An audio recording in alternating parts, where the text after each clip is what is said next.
퍼졌고 비단 섬에 스치며 밤이 돈다. 사람 사는 세상이라 말하지만 사람 오는 소리는 문 밖으로 밀어낸다. 종이 문틈 사이 찬바람 한 줄기, 그 바람 끝에 울음이 매달렸네. 작은 숨 하나가 꺼져가는 걸 세상은 모른 척 더 크게 웃네. 누가 죄고 누가 벌인가, 누가 법이고 누가 칼인가. 조용한 척 고개 숙인 이 골목 끝에 오늘도 한 아이가 건다. 울지 마라 울지 마라, 아직 해는 지지 않았다. 숨을 삼켜 눈물 삼켜 내가 내 길을 연다. 웃음 뒤에 숨은 어둠아, 오늘은 네가 물러서라.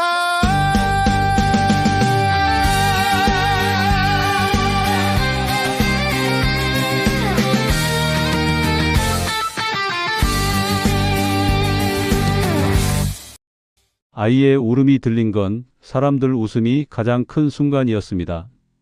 그 울음은 도움을 청하는 소리라기보다 이미 목이 잠겨 마지막 숨으로 밀어올리는 신호에 가까웠죠.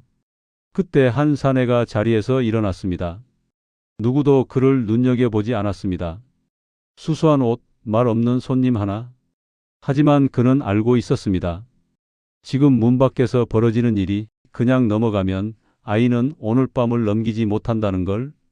그리고 그는 선택해야 했습니다. 끝까지 숨어서 증거를 모을 것인가, 아니면 지금 단 한 생명을 위해 신분을 드러낼 것인가. 암행어사가 칼을 뽑은 이유는 정의가 아니라 아이 하나였습니다. 영상 시작 전에 구독과 좋아요, 알림 설정, 댓글까지 부탁합니다. 영상 제작에 큰 힘이 됩니다. 자, 그럼 이야기를 시작하겠습니다. 그 마을은 겉보기엔 평온했습니다. 장날이면 사람들로 길이 꽉 찼고 저녁이면 주막에서 막걸리 냄새가 퍼졌죠.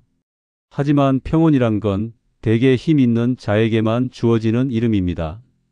힘없는 사람들은 같은 풍경 속에서 늘 조심하며 살았습니다. 말 한마디 잘못하면 곤장을 맞고 서류 한 장 잘못 쓰이면 빚이 늘었으니까요. 암행어사는 그래서 평온한 마을부터 찾아옵니다. 소문이 크지 않은 곳, 민심이 겉으로 잠잠한 곳, 그런 곳에 비리가 뿌리 내리면 더 오래 가고 더 깊게 썩습니다. 그는 선비 차림으로 들어왔습니다. 남루한 보자기에 싼 보따리 하나, 먼지 묻은 신발, 그리고 말수 적은 태도. 낯선 일을 경계하는 눈초리도 있었지만 오래 머물면 사람들은 익숙해집니다. 익숙해진 순간부터 비밀은 흘러나오거든요. 그날 밤 그는 관아에서 멀지 않은 주막 겸 객주에 들었습니다.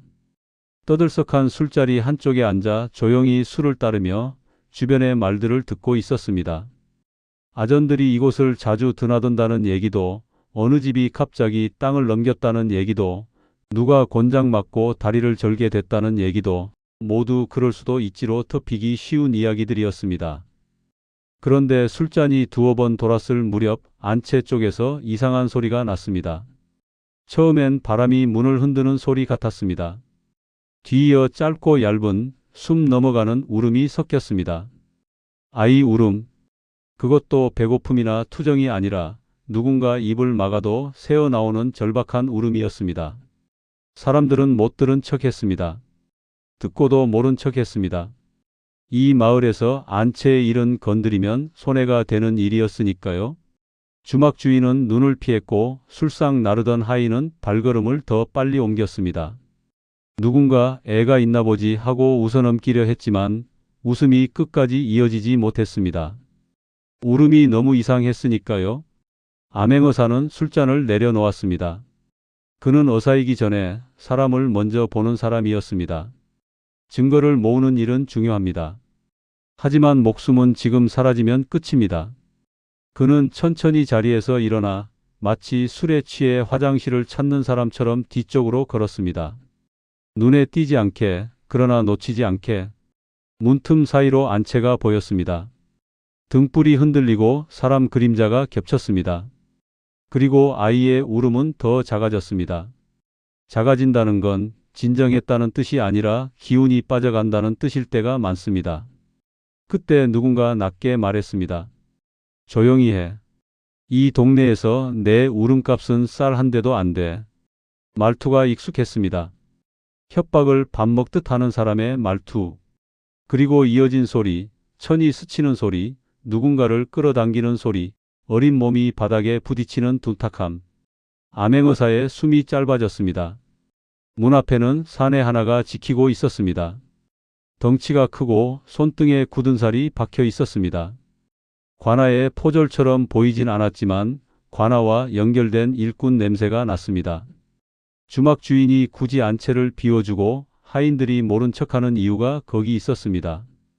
여기서 벌어지는 일은 개인의 폭력이 아니라 묵인된 폭력이었죠. 암행어사는 돌아설 수도 있었습니다. 지금 드러나면 작전이 무너집니다. 이 마을 전체의 비리를 뿌리째 캐려면 더 큰 줄기를 잡아야 합니다. 하지만 그 순간 아이의 울음이 뚝 끊겼습니다. 그 침묵은 너무 빨리 찾아왔습니다. 그는 결심했습니다. 지금이 아니면 늦습니다. 암행어사는 주먹을 쥐고 문지기에게 다가갔습니다. 아내 무슨 일이요? 문지기는 비웃으며 어깨를 으쓱했습니다. 술 취하셨어? 갈 길이나 가시오. 암행어사는 그 비웃음 속에서 이 마을의 법이 어디에 있는지 보았습니다. 관아가 법을 세우는 게 아니라 돈과 힘이 법을 대신하고 있었습니다. 그는 한 걸음 더 다가갔고 문지기의 팔이 거칠게 뻗어 그의 가슴팍을 밀었습니다. 그 순간 암행어사의 손이 허리로 내려갔습니다. 칼자루가 잡혔고 칼집이 살짝 들렸습니다. 번뜩이는 금속이 아니라 결심이 먼저 드러났습니다. 그는 낮고 또렷하게 말했습니다. 비켜라. 안에 아이가 있다. 문지기의 얼굴이 굳었습니다. 감히라는 표정이 스쳤고 곧 분노가 올라왔습니다. 그리고 암행어사는 가장 마지막까지 아껴두려 했던 한마디를 꺼내야 한다는 걸 알았습니다. 신분을 드러내면 아이는 살릴 수 있습니다. 대신 이 마을의 썩은 뿌리들이 그를 죽이려 달려들 겁니다. 그는 칼을 조금 더 빼며 숨을 들이켰습니다. 이제 다음 말이 밤의 운명을 갈라놓습니다. 칼끝이 완전히 드러나기도 전에 방 안의 공기가 먼저 갈라졌습니다. 문지기는 한 발 물러서는 듯 하다가도 곧 이를 악물고 버텼죠. 여긴 주막 안채요. 손님이 발 들일 때가 아니요. 말은 그럴듯했지만 눈빛은 여기서 벌어지는 일은 관아도 안 건드린다는 확신으로 빛나고 있었습니다.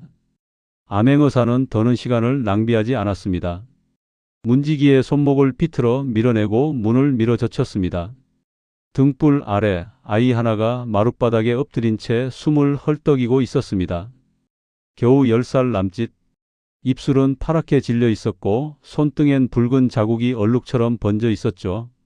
아이 곁엔 젊은 아낙이 무릎을 꿇고 있었는데 눈물 자국이 이미 말라 있었습니다. 울 틈도 빌 틈도 없이 하루가 지나온 얼굴이었습니다. 이것 봐라, 대체 무슨 짓을. 암행어사가 한 걸음 다가가려는 순간 방 안쪽에서 사내 하나가 천천히 일어섰습니다. 옷차림은 깔끔했고 허리춤엔 짧은 몽둥이가 꽂혀 있었습니다. 그는 아이를 내려다보며 담담하게 말했습니다. 빚은 빚이요. 갚을 길이 없으면 담보를 세워야지. 안악은 떨리는 목소리로 대답했습니다. 남편이 죽었습니다. 논도 팔고 소도 팔았어요.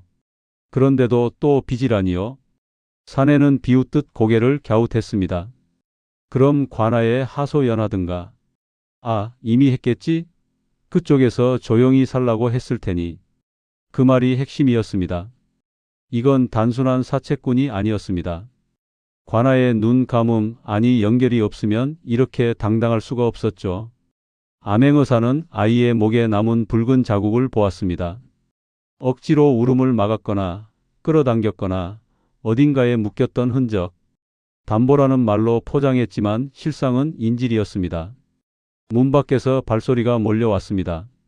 주막 주인이 허겁지겁 뛰어와 문지기 편에 서고 술 마시던 사내 몇이 따라 붙었습니다. 누군가는 칼을 차고 누군가는 몽둥이를 들었죠. 그들은 암행어사를 둘러싸며 낮게 으르렁댔습니다.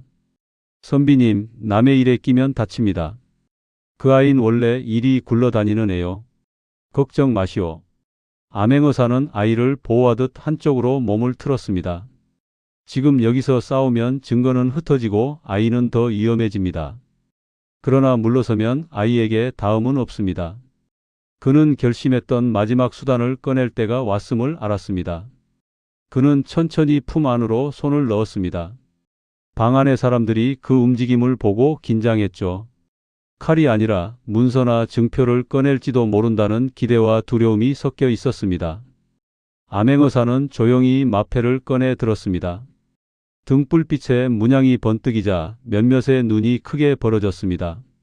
암행어사다. 누군가의 목소리가 새어나왔고 그 말은 불씨처럼 번졌습니다. 어사? 진짜야? 그리고 암행어사는 마침내 목소리를 낮게 모아 한 글자씩 박아 넣듯 선언했습니다. 어사 출두. 그 한마디가 방의 질서를 바꿨습니다. 지금까지의 권력은 관할을 등에 업은 폭력이었고 이 한마디는 임금의 이름을 두른 법이었습니다. 주막 주인의 얼굴이 하얗게 질렸고 문지기는 본능적으로 무릎을 꿇으려다 다시 일어섰습니다. 왜냐하면 이 자리엔 이미 관아와 한패인 사람들이 있었으니까요. 그들은 암행어사가 여기 나타난 사실 자체가 큰일이었습니다. 안쪽 사내가 입꼬리를 올렸습니다.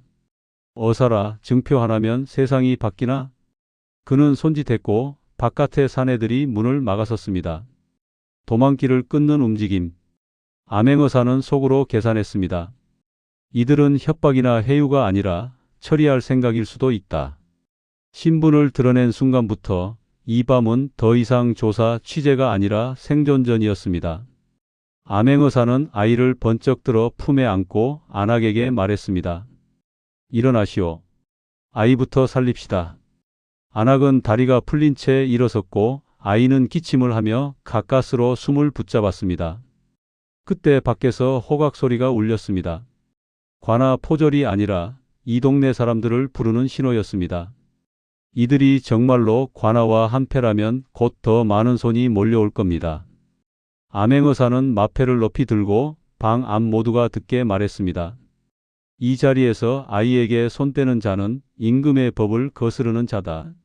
하지만 법은 멀고 칼은 가까웠습니다. 그들은 서서히 다가오고 있었습니다. 암행어사는 정면 충돌을 피해야 했습니다. 아이를 품에 안은 채 싸우는 건 불가능에 가깝고 안악의 다리도 이미 힘이 풀려 있었죠. 그는 방의 구조를 눈으로 훑었습니다. 안채 뒤편엔 장작을 쌓아둔 작은 문이 있었고 주막 하인들이 드나드는 좁은 통로가 이어져 있었습니다. 일꾼들이 그 길까지 막기 전에 움직여야 했습니다. 그는 일부러 목소리를 더 또렷하게 높였습니다. 주막 주인, 관아에 즉시 알리라. 어사가 현장에 있다. 그 말에 몇 사람이 잠시 멈칫했습니다. 관아를 들먹이면 보통은 겁을 먹기 마련이니까요. 하지만 그 순간 안쪽 사내가 피식 웃더니 고개를 끄덕였습니다. 그래, 관아가 오면 더 좋지. 그 말은 관아가 우리 편이라는 뜻이었습니다. 암행어사는 심장이 차갑게 식는 것을 느꼈습니다. 이 마을의 수령 혹은 아전들이 이미 깊게 연루되어 있다. 그러니 정식 보고로 해결될 일이 아니라 증거를 쥐고 상급 기관으로 올려야 하는 건입니다. 그런데 지금 증거는 눈앞의 아이와 이방의 사람들, 그리고 그들의 입뿐이죠. 입은 언제든 막힙니다. 암행어사는 아이의 몸을 더 단단히 감싸 안고 안악을 통로 쪽으로 밀었습니다. 뒤로 벽 붙어서. 안악은 울음을 삼키며 고개를 끄덕였습니다. 사내들이 달려들었습니다. 첫 번째가 칼을 빼려는 순간 암행어사는 탁자 위 술병을 걷어차 바닥에 깨뜨렸습니다. 유리 대신 옹기 파편이 튀고 술이 쏟아져 바닥이 미끄러워졌죠. 누군가 발을 헛디뎠고 그 짧은 혼란 사이에 그는 통로로 몸을 틀었습니다. 칼을 휘두르기보다 길을 여는 움직임이었습니다. 암행어사의 목적은 승리가 아니라 탈출이었으니까요. 그러나 통로 끝에서도 사람이 기다리고 있었습니다. 하인 하나가 아니라 관아에서나 볼 법한 포졸 차림의 사내 둘. 그들은 암행어사의 마패를 보고도 놀라지 않았습니다. 오히려 준비된 표정이었죠. 한 명이 낮게 말했습니다. 어사 나리, 이 마을은 길이 험합니다. 밤길에 다치면 곤란하지요. 협박이었습니다. 암행어사는 웃지 않았습니다. 내가 다치면 너희가 먼저 멸문이다. 포졸은 어깨를 으쓱했습니다. 멸문이요? 멸문은 한양에서나 먹히는 말이지. 그 순간 암행어사는 확신했습니다. 단순 비리가 아니라 보고 체계 자체가 썩어 있거나 최소한 이 고을의 수령이 매우 강합니다. 그래서 그들은 어사의 존재를 두려워하기보다 처리하려는 선택을 할 수 있습니다. 어사가 죽으면 밤길 강도, 주막 싸움 같은 핑계는 얼마든지 만들 수 있죠. 특히 증인이 없으면. 암행어사는 마지막 희망을 떠올렸습니다. 이 마을엔 그가 들어오기 전 이미 눈여겨본 인물이 있었습니다. 장날마다 관아 앞에서 서성였던 노인. 억울함을 말하려다 매번 쫓겨나던 사람. 그는 어사의 암호를 전달받으면 움직이기로 약속해둔 작은 연결고리였습니다. 암행어사는 주머니에서 작은 끈 하나를 꺼냈습니다. 흔한 놀이개처럼 보이지만 특정 매듭법은 긴급 신호였습니다. 그는 안악에게 속삭였습니다. 이걸 들고 뒷마당 담 넘어 우물가로 가시오. 거기서 장돌뱅이에게 전하시오. 어사가 갇혔다고. 안악은 눈을 크게 뜨더니 떨리는 손으로 끈을 받아 움켜쥐었습니다. 포졸 하나가 다가오자 암행어사는 칼집으로 그의 무릎을 가격했습니다. 상대가 쓰러지는 순간 아이가 놀라 숨을 들이켰고 울음이 다시 터지려 했습니다. 암행어사는 아이의 귀를 손바닥으로 덮고 낮게 말했습니다. 살려면 조용히. 곧 끝난다. 그들은 결국 마당으로 나왔습니다. 밤 공기가 차갑게 폐로 들어왔고 먼 곳에서 개 짖는 소리가 들렸습니다. 하지만 마당은 이미 포위되어 있었습니다. 주막 뒤편 담장 위로 횃불이 하나둘 올라오고 사람들의 그림자가 늘어났습니다. 누군가 소리쳤습니다. 어사든 뭐든 여기선 못 나간다. 암행어사는 아이를 땅에 내려 안악 품으로 밀어 넣었습니다. 아이를 안고 담장으로. 그는 자신의 몸을 미끼로 삼아 그들의 시선을 끌었습니다. 한 걸음 앞으로 나가 마패를 높이 들고 외쳤습니다. 지금 당장 물러서라. 내게 손대는 자는 역적이다. 하지만 그들은 물러서지 않았습니다. 오히려 더 가까이, 더 조용히 접근했습니다. 역적이라는 말보다 그들의 이해관계가 더 무거웠던 겁니다.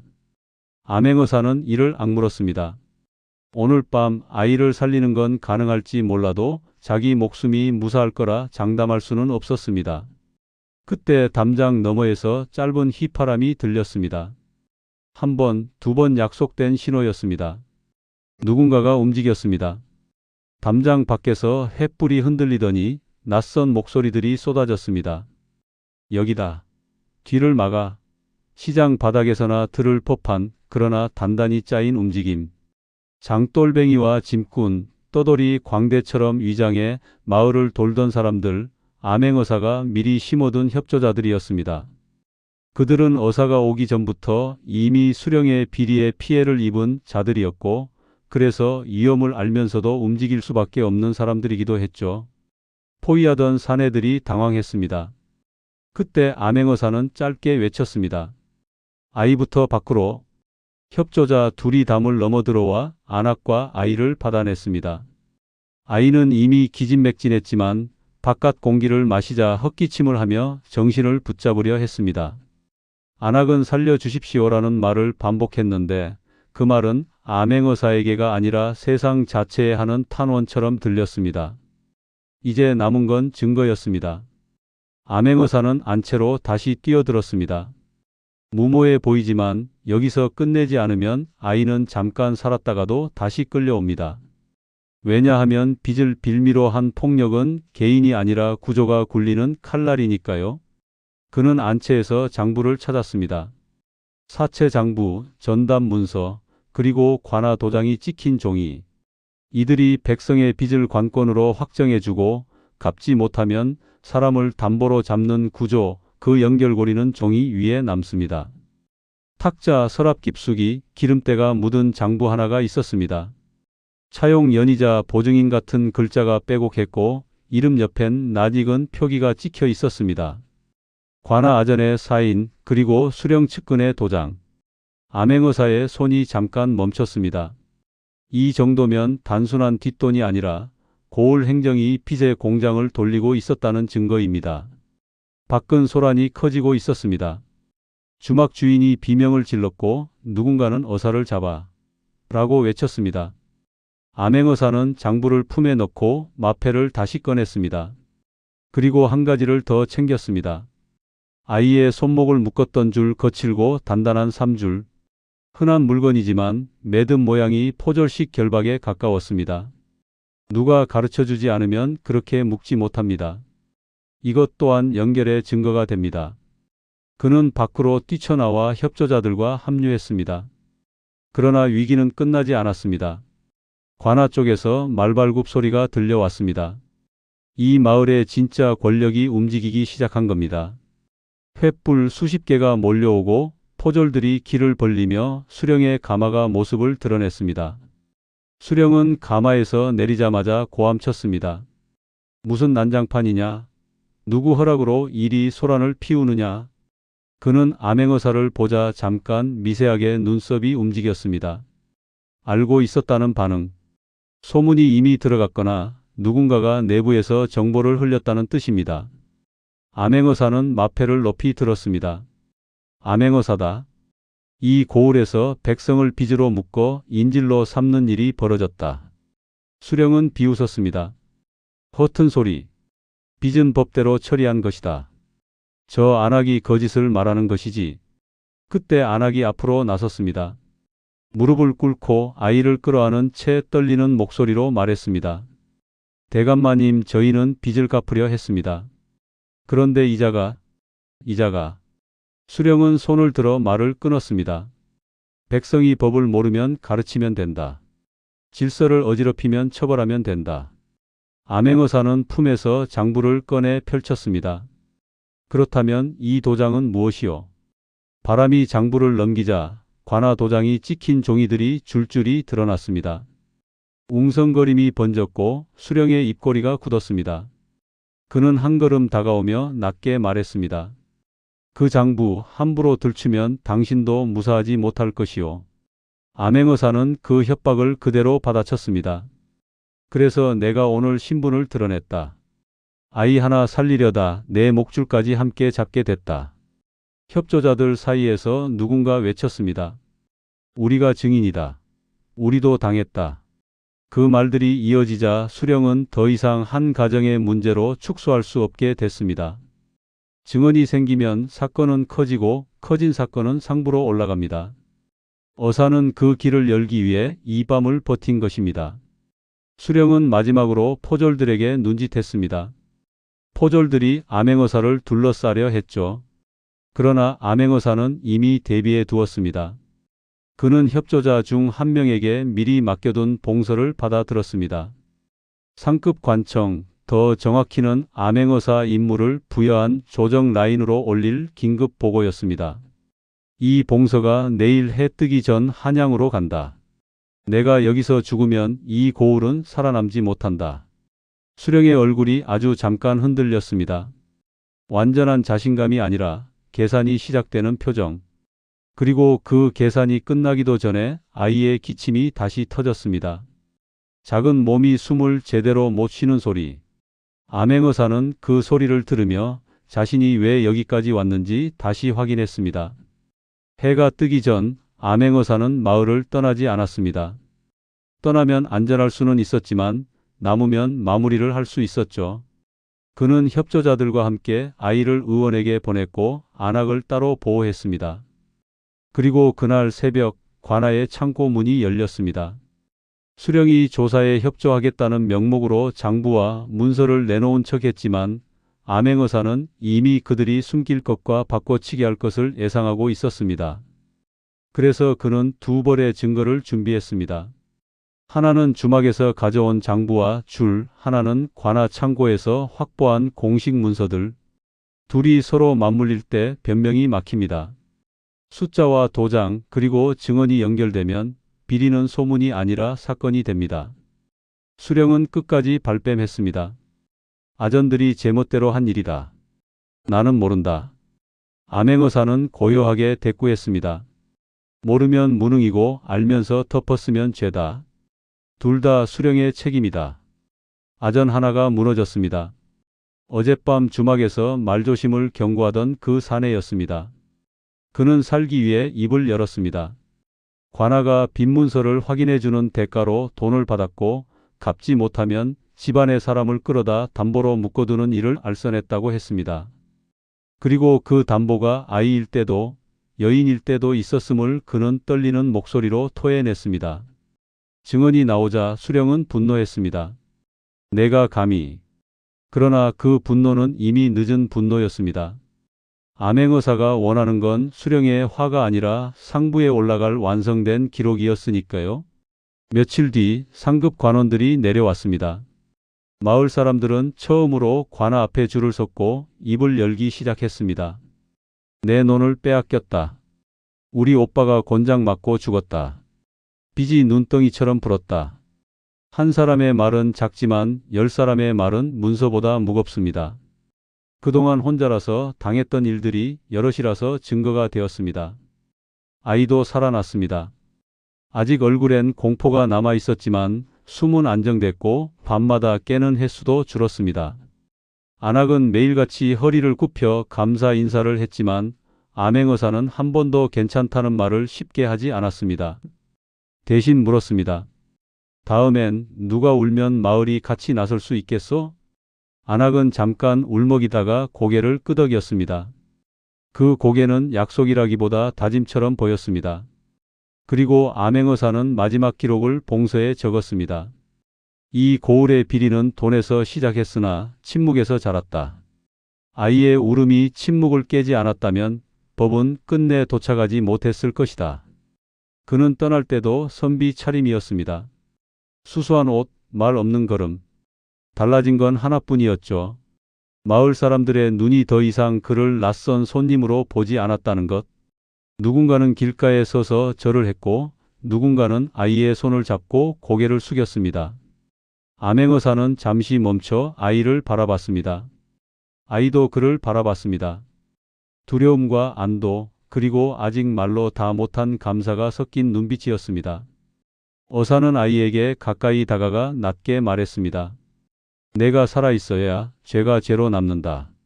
죽어버리면 죄는 소문으로 사라진다. 그는 다시 길을 걸었습니다. 어사가 신분을 드러낸 이유는 큰 정의의 구호가 아니라 그날 밤 꺼져가던 작은 숨 하나를 붙잡기 위해서였습니다. 어사는 이겼지만 그가 지킨 건 권력이 아니라 한 아이의 오늘이었습니다. 그리고 오늘이 살아남으면 내일은 비리가 숨을 곳이 없습니다. 이야기를 마치겠습니다. 감사합니다.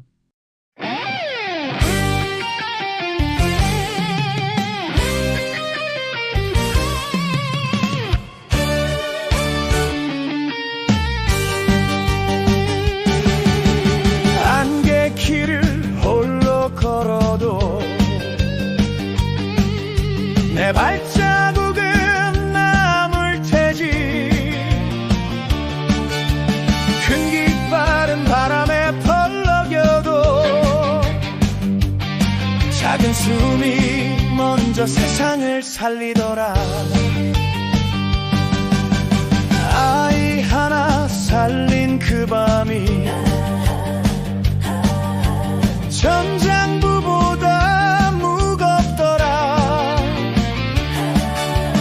법이 늦게 오는 세상이라면 내가 먼저 문을 두드리리.